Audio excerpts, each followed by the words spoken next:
Bravo Podcast.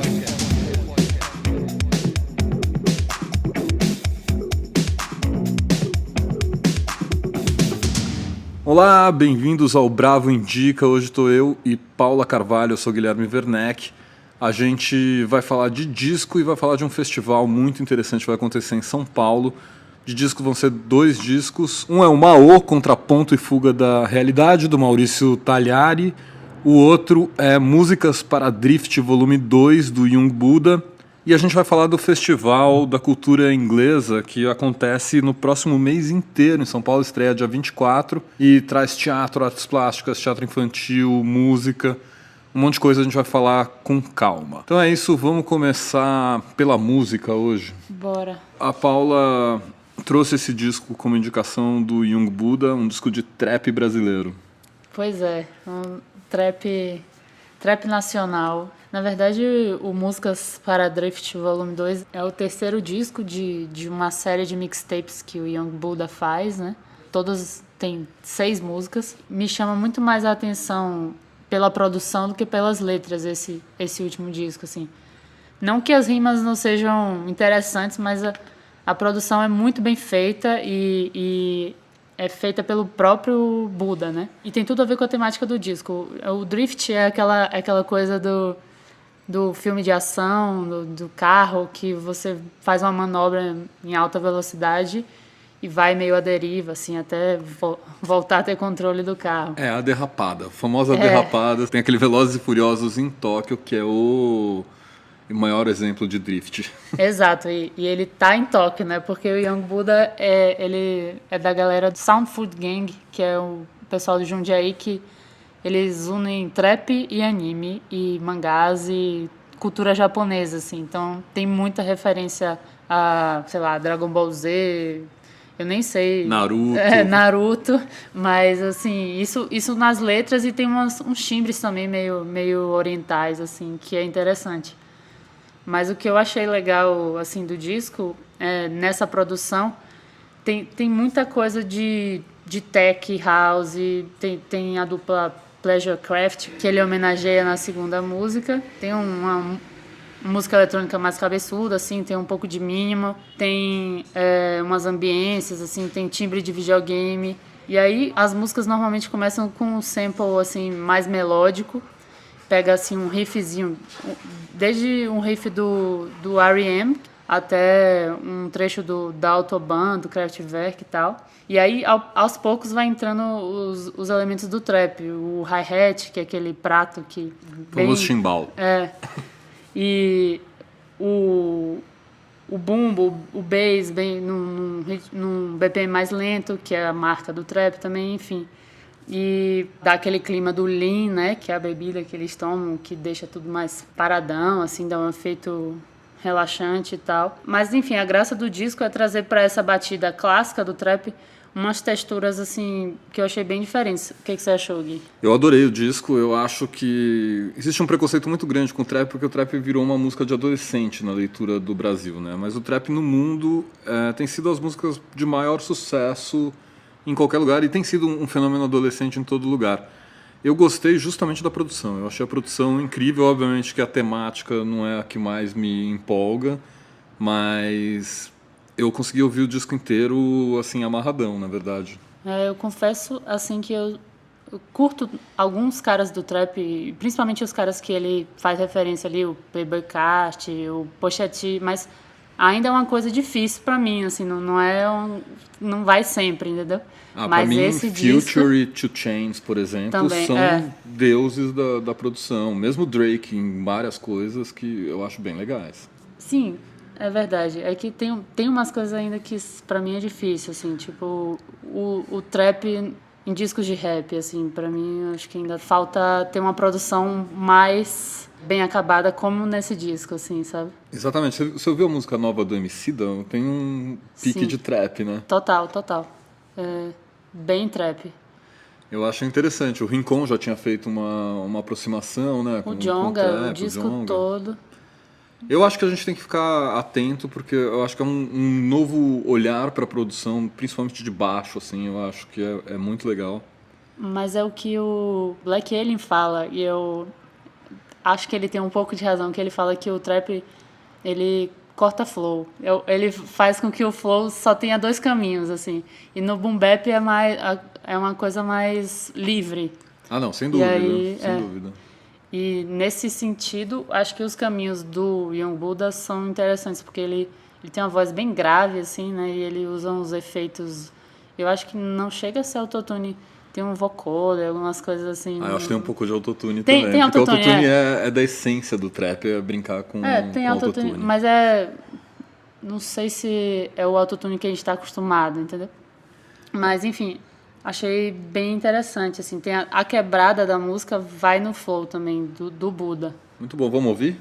Sim. O que a gente vai ouvir? Vamos de California World Tour, que é uma música que vai brincando com samples do Losing My Religion, do R.E.M. Massa.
Bom, esse foi California World Tour com Young Buddha.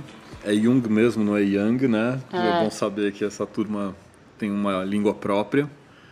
E agora a gente vai falar do disco do Maurício Tagliari. Na verdade não, vamos deixar o disco do Maurício Tagliari pra frente. Vamos falar do Festival da Cultura Inglesa.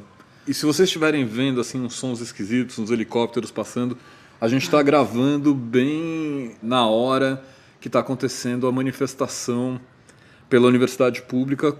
Depois a gente vai para lá, inclusive. Exatamente. E a gente resolveu ter essa ambiência, assim, porque reforça um pouco a vibe do dia de hoje. E já está começando a encher em tudo quanto é lugar, são 2 da tarde aqui na quarta-feira. A gente está acompanhando e apoiando os estudantes, os professores, as universidades contra esses cortes absurdos e mal planejados na educação. Mas vamos falar de um outro tipo de educação. O Festival da Cultura Inglesa é um festival que existe há 23 anos. Ele sempre traz coisas novas para a cidade. Nesse ano não vai ser diferente. Tem uma programação que dura do dia 24 de maio até o dia 16 de junho. E tem alguns destaques muito grandes, assim, tem algumas coisas realmente muito interessantes. Tem o lado pop, que talvez seja o que menos interessa pra gente, que vai ter show da Lily Allen, da Duda Beat e mais uma banda de alunos da cultura inglesa. Um pouco de indulgência também faz bem, né? Uhum. Mas assim, o que vai fazer o negócio encher mesmo é a Lily Allen e a Duda Beat. E a Duda Beat tá bombando, né? A Duda Beat tá realmente fazendo um som... tem essa pegada muito pop, né? Que é interessante, assim. E chegando fora da bolha, né? Como se diz. Exatamente. E o que é legal, porque é uma artista que, tudo bem, tá radicada no Rio, mas vem do Nordeste, não perde o sotaque. Eu acho ela bem, bem interessante. E a Lily Allen também. É legal que a Lily Allen veio ao Brasil, sei lá, 10 anos atrás, num show super caro, pago. Eu até vi esse show. E agora ela vem num show gratuito, né? Uhum. Porque o grande barato desse Festival da Cultura Inglesa é que é tudo de graça. E eles têm uma coisa muito interessante de trazer a cultura inglesa junto com a cultura brasileira, de fazer vários editais para artistas. Então a gente vai ter, por exemplo, lá no Centro Britânico, que fica em Pinheiros, a gente tem 3 exposições comissionadas de artistas brasileiros. Uma do Caco Galhardo, que chama Notas de um Sonho. Uma de cerâmica, que eu estou bem curioso para ver, do Thiago Mestre, que chama Tiger Tiger. E uma outra que chama Tudo é Dissimulado, do Davi Magila. Mas eu acho que o grande destaque mesmo é a peça de teatro que bombou no Fringe, que é o festival mais importante de teatro, o Festival de Edimburgo, que chama What Girls Are Made Of, e conta uma história de uma cantora e atriz que chama Cora Bissett.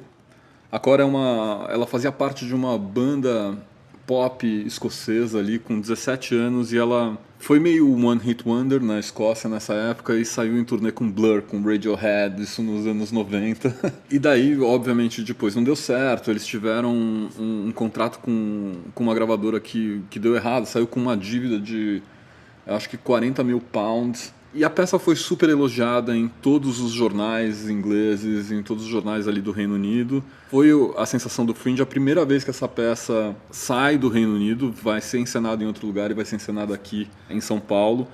Então acho que vale muito a pena ver. Eu lembro que no ano passado teve uma peça mais ou menos nesse estilo meio autobiografia, ou no caso dessa, autobiografia, né? Mas no caso do Lester Banks, que foi no ano passado que estreou uma peça, era meio biográfica e tal. Então, tá sendo uma forma nova, sei lá, talvez de apresentar, deixar mais vivas essas biografias do que escrever um livro que ninguém lê, de repente, é uma coisa assim. Talvez seja, né? É engraçado que a biografia normalmente ela é muito associada ao gênero do musical, né? Se a gente pensar também pensei nisso. Em Billy Elliot e tal, mas você tem poucas peças que encaram esse lugar da biografia. O que você tem muito é dentro dos monólogos, né? Uma coisa muito autorreferente, assim. Mas ela é diferente de você contar uma história biográfica. E essa peça tem uma coisa interessante porque vai ser a própria Cora no palco, né? Contando a história dela a partir dos diários que ela encontrou, com uma banda. Então o cenário é basicamente uma cantora com a sua banda de baixo, guitarra e bateria, uma banda indie, tem uma baterista que também é mulher. Tipo um musical mais cool. É tipo um musical mais cool, mas talvez não seja musical porque não tem essa coisa, primeiro, grandiosa do musical, e depois eu acho que a música tá lá porque ela é importante para contar a história. Mas a história eu acho que vem antes da música. Eu acho que A coisa tem os diários, tal, ela é muito construída em cima da figura da Cora, né? Não é que ninguém vai sair no meio da fala cantando, né? Não, não é. Se você gosta dessas coisas, é melhor pular essa peça. E ao contrário, se você não gosta de musical, também vá na peça que não vai ser assim. Exatamente. Eu, por exemplo, não sou muito fã de musical e essa é uma peça que eu fiquei morrendo de vontade, do pouco que eu vi, do que eu li, eu fiquei morrendo de vontade de assistir. Eu acho que ela abre o festival, então vale a pena correr atrás e ir. Outro destaque, também no edital brasileiro, são os espetáculos de dança.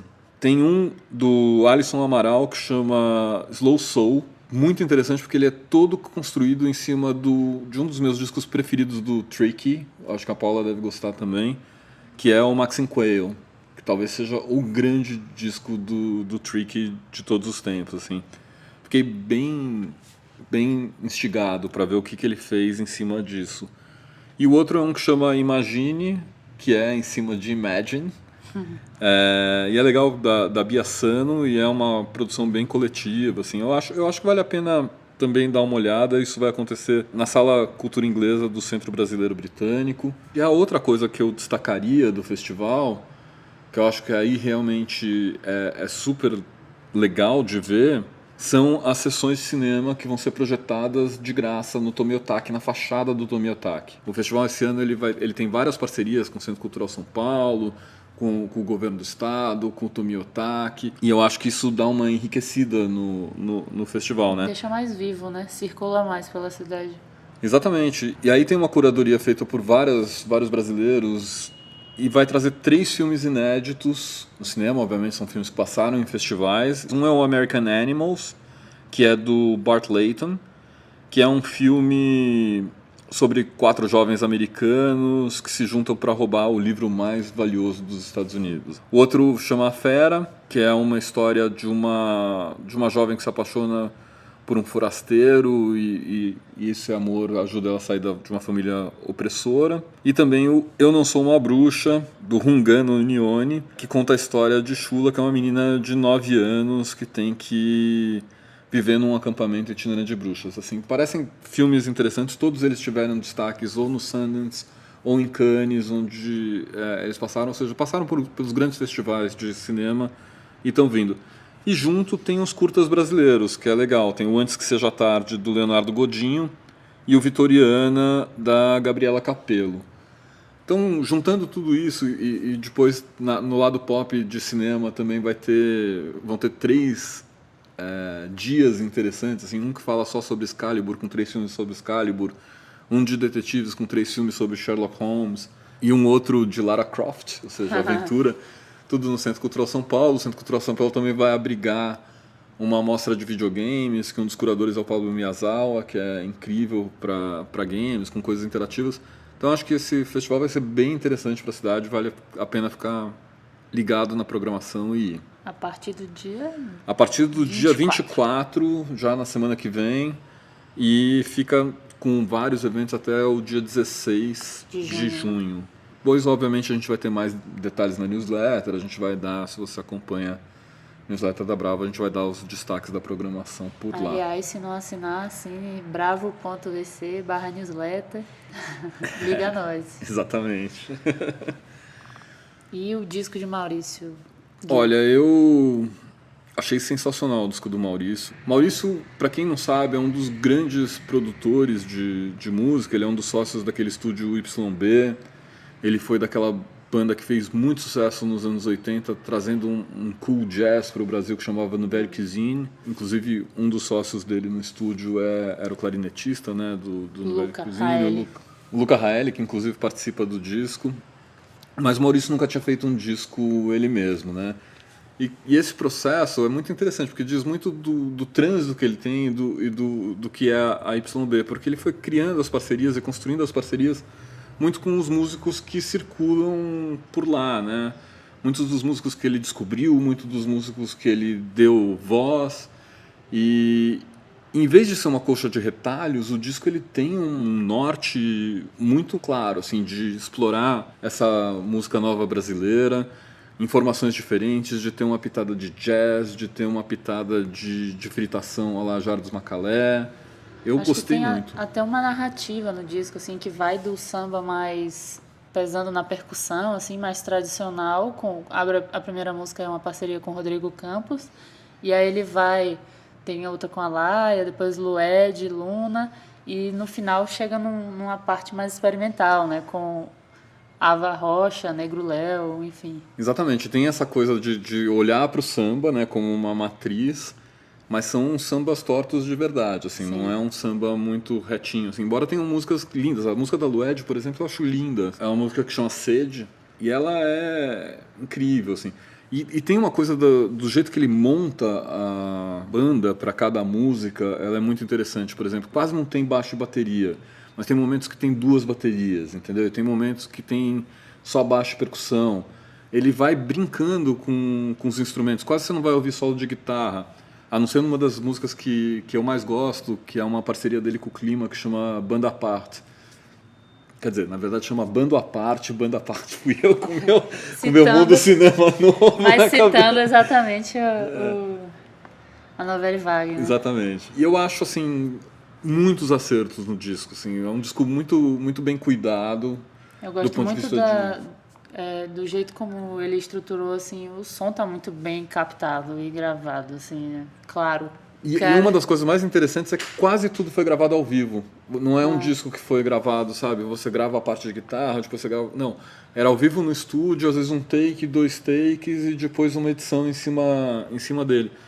E ficou muito, muito quente o disco, assim. Faz sentido, é. Você sente esse ambiente, assim. E você sente essa energia. Então é uma belíssima estreia do Maurício. Eu tô na dúvida até de que música tocar pra gente ter uma noção. Acho que esse disco meio que coroa a trajetória do Maurício, né? Nesses últimos 20 anos, eu acho que ele tem a YB. Enfim, trazendo todas essas novas pessoas que ele foi muito responsável, por mais que às vezes ele não fosse nem o produtor do disco, assim. Ele tava por trás de tudo ali. E o que eu acho legal é isso, dessa coisa estelar e de você ter gente de vários tamanhos e de várias gerações. Vários assim. mundos também, né? Vários mundos, desde o Nereu, entendeu? Que vem, né, mestre do samba. Nereu Gargalo, né? Exatamente, do Trio Mocotó, até gente nova, talentosa, compositora como Negro Léo, Ava Rocha, na bateria Thomas Harris, as meninas do Quarta B, Maria Portugal toca em várias faixas, a Maria Beraldo também. Daí você tem o Luca Reale de um lado, junto com o Ricardo Hertz, por exemplo, que são super virtuosos da música instrumental. Mas tudo isso cabe dentro de um disco que conta uma história. Isso eu acho mais legal, assim, que ele não é um disco que é uma coletânea da vida inteira. Não, ele é um disco que fala de hoje e que tem essa alma do melhor que a YB tem entregado nos últimos 20 anos. Total. E aí, o que a gente vai ouvir? Eu gosto muito da parceria com a Lued. Eu gosto da primeira também. Bem legal. Vamos ouvir Sede, então. Vamos ouvir Sede porque Lued é incrível.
E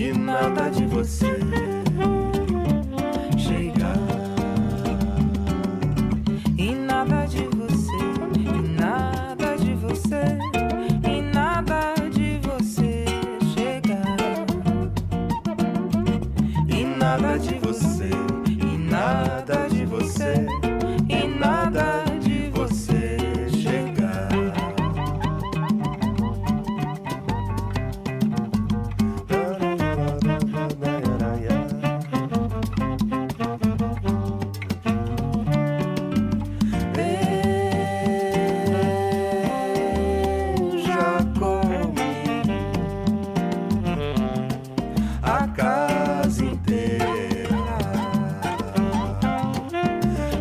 nada de você chegar.